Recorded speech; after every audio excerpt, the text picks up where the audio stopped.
com uma quantidade que antes de terminar não pode voltar. E só tem direito a uma refeição por dia. E outra coisa também que tem acontecido é que dói porque tu vês que a mesma pessoa que está a praticar o mesmo ato tem uma criança da mesma idade. Mas aquela criança, porque sai do seu ventre, tem direito à escola, não faz aquele tipo de trabalho. Então, como podemos analisar esse fator? Bom dia a todos que nos acompanham deste programa. Meu nome é Bernardo Zé Bernardo, professor na Escola Secundária de Ilhanguene. É uma bênção participar deste programa. Estamos no mês da criança. Exato. Logo quando ouvi de que iríamos tratar deste tema, foi uma grande bênção. Acolhi com muito agrado. Pelo que, quando se fala da exploração infantil, estamos a falar de uma grave degradação ou violação dos direitos humanos. Em que muitas das vezes são esquecidos, conforme já estava a dizer, dessas crianças que se encontram na baixa da cidade de Maputo. Esta atitude, este comportamento, se não vejamos, se a criança tem que sair de casa todos os dias para fazer ou promover o comércio e o negócio, por um lado, aí a filosofia é para o sustento ajudar nas despesas de casa, não é? Então, por isso que nunca é aconselhável que possa se dar esmola, valor à criança na rua, porque aquilo é uma espécie de incentivo para que fique exposta. E esta mesma criança já é negada o direito de frequentar a escola. Não pode ir à escola, só pode servir, não é? A fazer essa atividade comercial. E vejamos, no final do dia, é uma criança, mesmo um adulto, quando chega no final do dia, depois de um trabalho, como é que se sente o seu organismo, não é? Então, há a questão de fadiga física, não é? E isso influi negativamente naquilo que é o desenvolvimento, não é? Da própria criança, não é? Agora, esse é um aspecto muito negativo, em que, outra vez, estava a ler um artigo, tem a ver, é do Conselho Regional de Psicologia, que encaram o trabalho infantil. Para eles como é que vinham? Está-me a fugir da cabeça. Eles encaram o trabalho infantil como há um plano estratégico que prevê para que este comportamento seja erradicado. Ok. E quer dizer, até determinado tempo, sim, né? erradicação. Exato. E prevenção, para que não aconteça. Muitas das vezes, devido às situações sociais que nós vivemos situação de exploração infantil de forma assim natural. Se calhar pelos nossos hábitos culturais, e acontece de forma natural, e as crianças não têm a possibilidade de viver um ambiente familiar da maneira como devia ser, de viver a sua infância com dignidade. Até a psicologia diz, olha, é importante que o ser humano vive os estágios de desenvolvimento sob pena de risco de, no estágio seguinte, querer viver o que não viveu antes. Não viveu antes, exato. Então, é preciso respeitar este desenvolvimento da criança para que possa ter um futuro desejável e melhor. Portanto, esta contribuição eu queria deixar ficar no momento. Exato.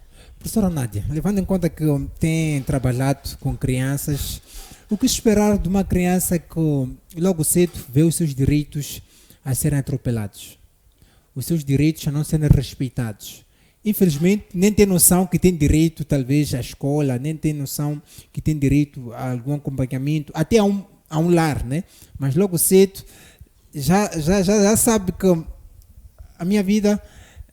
Já me tornei adulto cedo, porque, falando das províncias, por exemplo, ok, estamos numa casa em que há 4 ou 5 filhos. Epa, mano, já completou 10 anos, foi.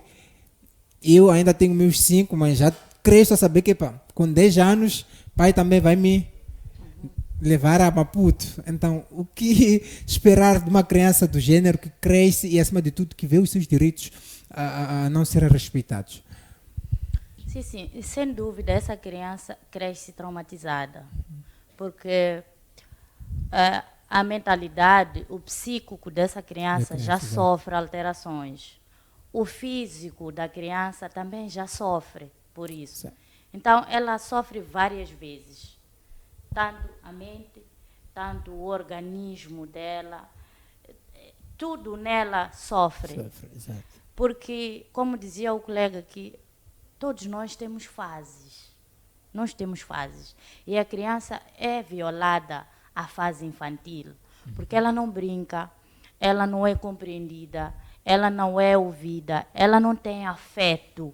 Porque o afeto, como eu disse no programa passado, é a base de uma vida, de harmonia, de paz. Então, essa mesma criança não tem afeto, não tem amor dos pais. Quando digo dos pais, digo das pessoas com quem ela vive. Exato. Porque nós temos muita criança órfã. Mas está bem, onde é que nós estamos, nós outros? Porque são órfãos. Será que por ser órfão a criança tem que sofrer isso? Porque nós primeiro temos que pensar em nós, não é? Se aquela criança sofre e a minha um dia também não estarei, ficarei feliz de saber que o meu filho, depois da minha ida para outro mundo, vai ficar naquela situação? Claro que não. Então, é triste de facto o que diz. Eu vejo tanta criança com baldes de ovos, com baldes de bobos, aqueles bolinhos, não é? Sim, pois. Refrigerantes, todo tipo de coisa. Uma vez eu voltando do trabalho, encontrei duas crianças, cada uma com um ovo. Estavam aí a tirar a casca no ovo para comer. E uma comentava que hoje vamos levar bronca, porque estamos a roubar o ovo. Então eu estava a passar, eu comprei bananas num almoço ali em frente à minha casa e eu ouvi o comentário. Eu parei ali. Bom dia, meninos. Bom dia. Bom dia, senhora professora. Eu trazia a minha bata. Logo as crianças perceberam que era uma professora. Bom dia, professora. Então eu perguntei para eles. Estão a roubar ovos?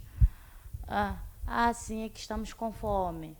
Estão com fome, sim. Então, se estão com fome, estão a roubar o ovo por quê? Professora, assim estamos a levar o ovo, mas vamos ter que pagar. Exato. Vamos ter que pagar o ovo. E desde manhã que nós saímos, não comemos nada. Vocês não têm ido para casa para almoçar, nem nada? Disseram que não. Nós quando saímos de madrugada, Exato, só voltamos para casa no fim do dia, depois de terminar o último ovo. Então, se os ovos não acabam, vocês não voltam para casa? Não, não voltamos. Há dias que nós saímos daqui 20 horas para ir deixar o balde. O balde pertence à vossa casa? Não, é de uma tia onde nós trabalhamos. Mas se eu for a perguntar quanto é que recebe aquela criança, certeza que não recebe nada, nada de especial. Então são crianças que estão a sofrer mesmo exploração e são crianças que nem são daqui. Mandam vir crianças de uma província para aqui para vir fazer esse tipo de trabalho. Eu como mãe, como é que eu fico feliz em levar o meu filho para a escola e levar o filho do outro e fazer aquele tipo de exploração? Então, aqui está a faltar um pouco de sensibilidade no coração das pessoas, está a faltar um pouco de coração de mãe, porque parece que não existe esse coração. Porque eu como professora Nádia, não teria essa coragem de pegar no filho do outro e fazer aquilo que eu não queria que fizessem ao meu filho. Então, esse é um tema muito polêmico, é um tema que levaríamos o dia todo aqui a discutir, porque de facto o que está a acontecer é muito triste, muito triste. Também temos aquela questão da saúde, acesso à saúde, porque há daquelas que pelo menos estão a trabalhar, mas não moram com a chefe, né, a dona de casa, mas há daquelas que tu encontras uma senhora a nível da cidade de Maputo, bairro Machaquene, Mafalala, ela tem a sua casa, tem 2, 3 filhos e ainda tem um leque de 7 meninos que vêm, né, das províncias, tudo aquilo para trabalhar, mas procuramos saber as condições no que diz respeito de higiene, para poder ter acesso a uma cama para passar a noite, tudo sem condições. Então, fazendo uma avaliação, né, no que diz respeito ao que formas podem ser ou estratégias de poder se superar, levando em conta que talvez não seja trabalho de uma pessoa, é um trabalho de raiz, porque acontece a nível nacional, talvez possamos estar aqui a destacar a cidade de Maputo, né? Porque é onde estamos, mas acontece em todo o país. Quais seriam as formas, talvez, de mudar este cenário? Levando em conta que aquela mesma pessoa tem vizinhos, e os vizinhos veem aquilo, nunca denunciam, os vizinhos, talvez é jeito de sensibilizar, né? Porque há daqueles casos que o vizinho vê, mas nada diz.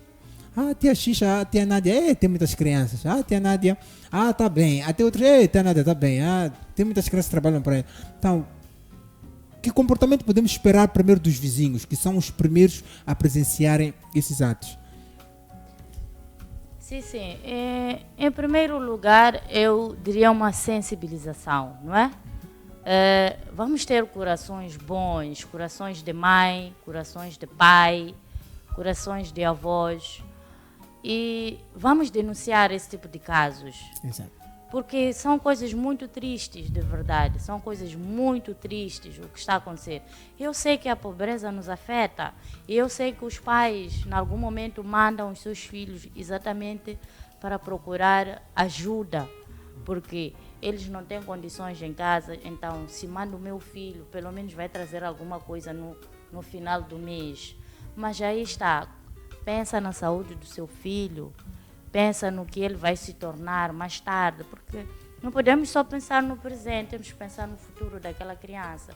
É uma criança que não vai estudar, é uma criança que não vai crescer no ambiente de paz, não terá compreensão, nunca será ouvida, não terá estudo nenhum, não terá afeto, não terá uma alimentação adequada, porque elas comem uma vez por dia. Exato. E o que comem? Já paramos para pensar o que elas comem? Não. Então, vamos denunciar esse tipo de casos e pedir a quem de direito que arranje um espaço para colocarmos essas crianças que sofrem esse tipo de coisas, porque eu acho que se tivéssemos um lugar, um lar, onde as crianças necessitadas fossem lá, talvez as coisas iam diminuir. Porque, de facto, algumas estão lá por necessidade maior. Exato. Por necessidade maior. Algumas estão lá mesmo vivendo com os pais. E tu vais lá à casa dos pais, tu vês uma situação mesmo caótica. Que, em algum momento, pensas que, acho que sim, é necessário que a criança ajude. Mas não é porque não é o trabalho dela. A criança é criança. A criança precisa de amparo. A criança, nós temos escolas gratuitas. Então, a criança deve ir à escola. Exato. Porque é gratuita, a educação é gratuita para a criança. Então, a criança deve ir à escola. Com ou sem pais, onde ela estiver, ela deve ir à escola. Então, vamos levar os nossos filhos à escola, no meio da nossa pobreza. Todos nós crescemos na pobreza. Verdade. Todos nós crescemos na pobreza para chegarmos onde estamos. Crescemos na pobreza. Era possível ficar um dia sem comer, era normal. As crianças, devíamos parar para pensar nas crianças da Somália, por exemplo. Aquelas crianças, aquilo dá arrepio. Mas os pais estão lá, coladinhos, os seus filhos. Já ouvimos que um pai abandonou a criança na Somália? Não, estão lá, ficando 3, 4 dias sem comer, mas está com seu filho. Então vamos cuidar dos nossos filhos. Não importa em que situação nós estamos. Como a gente diz, quem dá sustento é o Deus. Deus é quem dá sustento. Não que ele deixe cair alguma coisa, mas ele sempre vai improvisar, de alguma forma vai improvisar. Sempre. Como a minha avó dizia, em algum momento eu perguntava, avó, o que é que vamos comer hoje? Ela dizia para mim, Deus trará. Mas eu perguntava, mas Deus vai trazer de onde? Deus trazia. E de repente vejo ali, estou a comer, mas avó, quem trouxe isto? Deus trouxe. Mas ela não mostrava-me quem trouxe a tal coisa. Em algum momento, talvez, ela até foi lá comprar, não é? Mas para me fazer ver que Deus é poderoso. Então eu cresci a saber que Deus traz. Exato. E agora, mesmo agora eu penso assim, Deus vai trazer o que é necessário, o que é para mim, está guardado. Deus vai trazer. Então, eu peço a esses pais que estão nessas condições, cuidem dos vossos filhos. da forma como foram cuidados também. Porque se estão naquele lugar é porque também cresceram naquele ambiente, não é? De pobreza absoluta, de viver de água. As crianças da Palestina vivem de capim. Aquele capim que nós damos os bois cá. Crianças da Palestina comem aquilo. A televisão talvez não mostre, mas as crianças da Palestina comem o capim. As crianças da Palestina metem pedra nas panelas, fervem água e tomam água como se fosse uma sopa. Então, não é só criança moçambicana que está no sofrimento. Existem crianças, talvez, em condições muito piores. Muito piores, exato. Mas estão lá. E são crianças órfãos. Mas estão lá, a viver como crianças. Então, vamos cuidar dos nossos filhos. E não levemos os nossos filhos para serem maltratados por uma mãe ignorante, porque não é filha dele, não é filho dela. Então, essa mãe olha para aquela criança como se fosse um bicho. A qualquer hora deve fazer isto, trabalhos pesados, sem comer, sem afeto, sem amor, sem nada. Como é que esta criança vai crescer? Como é que esta criança vai ser o tal futuro do amanhã? Exato. Não é possível. Concordo plenamente. Então, aí, em vez de serem flores que nunca murcham, são flores que murcham. Exato. Porque estão a murchar. As crianças estão a murchar. Exato. Veja que o adolescente hoje em dia tem uma mentalidade muito suja, tem uma mentalidade crítica. Mas tudo partiu de quê? Da sua base, da sua educação que teve quando criança. Nós, os pais, falhamos e falhamos muito. Eu admiro-me quando os pais dão culpa sempre ao professor. O professor é culpado, o professor é o culpado. Será que o professor é pai da criança, o professor é mãe da criança? Não, eu só estou ali para dar a ciência. Eu estou para dar a ciência, não para educar o seu filho. Eu auxilio na educação do seu filho. Quando ele comete uma indisciplina, eu digo, não, isto não pode. Não é assim como deves sentar, senta-te desta maneira. Não é assim como tens que falar com o teu colega. Eu estou ali para auxiliar, não estou para educar filho de ninguém. O pai é responsável pela educação do seu filho. Então, nós, os pais, quem deve ter essa palestra são os pais e não as crianças. Exato. Quem deve ir à escola para receber palestras são os pais, não as crianças. Exato, concordo Muito plenamente com a professora Nádia. Deixe-me dizer a todos que estão ligados neste exato momento ao programa Bom Demais. Estamos sim a debater um tema de bastante interesse e, por outro lado, um tema que nós chamamos sim a atenção de todos os pais encarregados de educação, pois falamos sim do trabalho infantil na vertente exploração. Professor Bernardo, talvez queira também tecer aqui algumas palavras no mesmo fio de pensamento em que estávamos a caminhar com a professora Nádia. O microfone. Exato. Algumas palavras em breve. E eu ia concordar com a professora Nádia. Para colmatar este problema social, não é? Tem que ser de forma coletiva, não é? Que é envolver a comunidade. Exato. E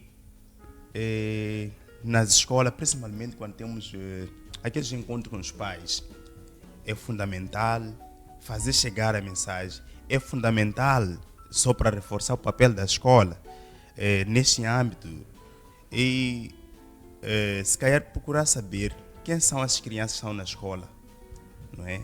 Com quem vive, não é? Isso é muito fundamental, porque hoje em dia, mesmo na minha escola, até então já identificamos alguns alunos com a idade dos seus 14 anos são agregados familiares. São agregados familiares. Está na escola, sabe que tem que ter ficha, não é? Estou a falar da 8ª classe, não é?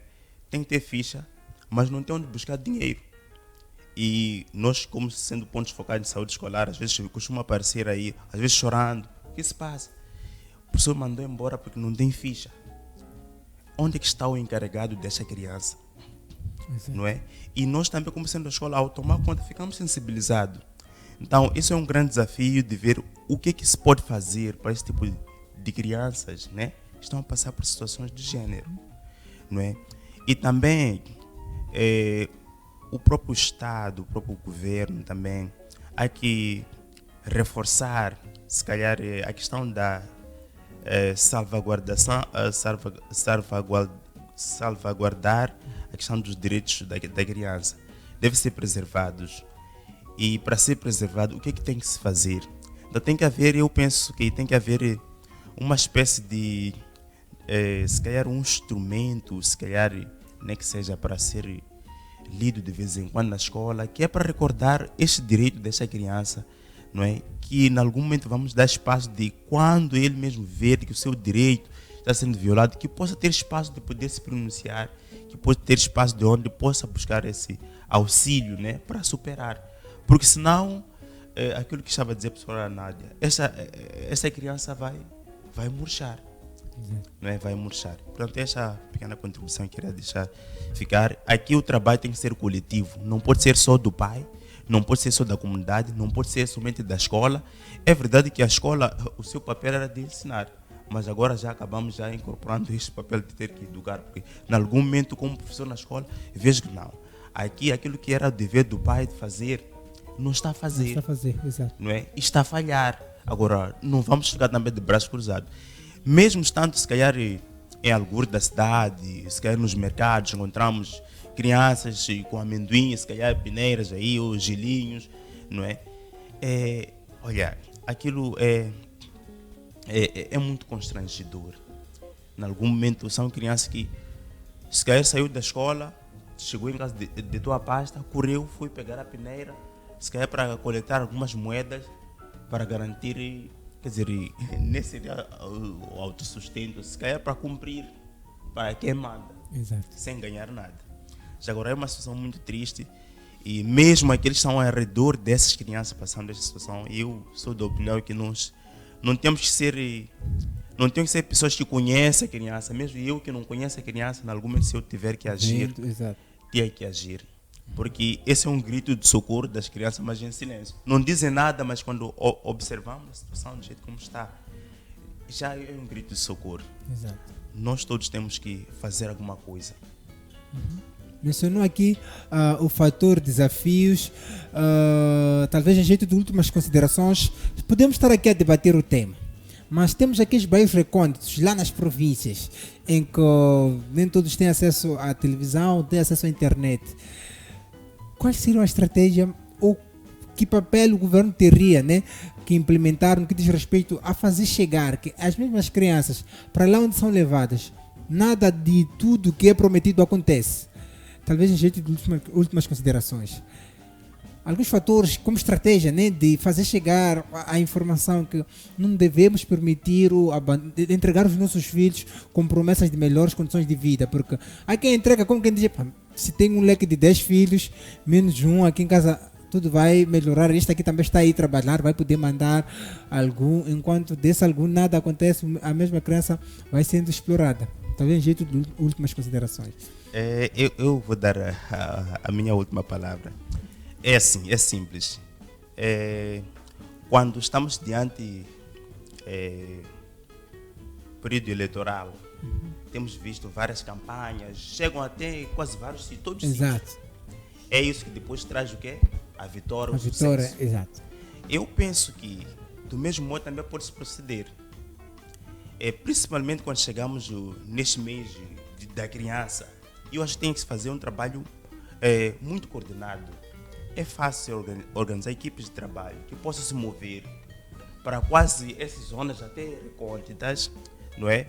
E conversar-se com a comunidade. Algumas equipes, se calhar com algumas camisetas, com alguma identificação, e vão fazendo assim, chegando informação, encontrando a comunidade, se calhar nos círculos, não é? Nos bairros, quer dizer, lá nas comunidades existe quem é responsável de cada bairro, do né? bairro. Sim, então pode-se adiantar o dia, se calhar o local, toda a comunidade pode aí se reunir e difundir essa informação. E estar consciencializado de que, principalmente que estão nas zonas recônditas, muitas vezes são enganados por nós estamos cá na cidade. Exato. Nós dizemos, olha, traz lá seu filho, vou lhe meter na escola, vai fazer isso aqui. Enquanto tem outras intenções acima da criança. E as pessoas, os familiares, na sua inocência, deixam as crianças vir à cidade. Chegam cá, Perdão, o que vivem cá não é que os pais sabem, muitas das vezes. Não é que os pais sabem. Agora, é preciso sim ser difundida a informação e de forma coletiva. Exato. Essa é a minha contribuição. Muito obrigado, professor Bernardo. Professora Nádia. Sim, sim. De facto, o que ele diz é exatamente o que me vinha à mente. Do mesmo jeito que se fazem os comícios, do mesmo jeito que se fazem as campanhas, usemos as mesmas campanhas para falar dos direitos da criança.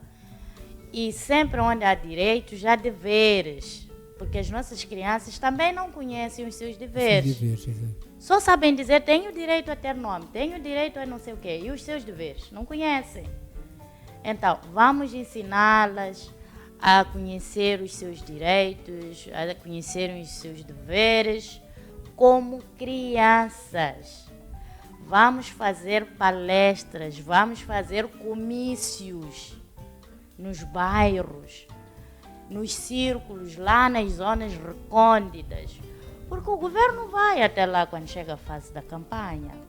Então, a mesma via que é usada para chamar a população toda para um círculo, para um campo de futebol, que se faça o mesmo, para difundir os direitos e os deveres da criança e para proibir aquilo que não se deve fazer contra as crianças. Exato. Muito obrigada. Obrigado eu, professora Nádia, obrigado eu, professor Bernardo. Espero que tenha sido de agrado de todos, que acima de tudo tenhamos tirado lições deste tema que é bastante pertinente. Falávamos sim em torno do trabalho infantil. Bom, quero convidar-vos a um brevíssimo intervalo, volto para ler os vossos comentários no Facebook e acima de tudo teremos muita música e ainda temos a nossa mensagem do dia. É sexta-feira, quero saber quais são os planos do final de semana para todos. Portanto, intervalo, eu volto já já.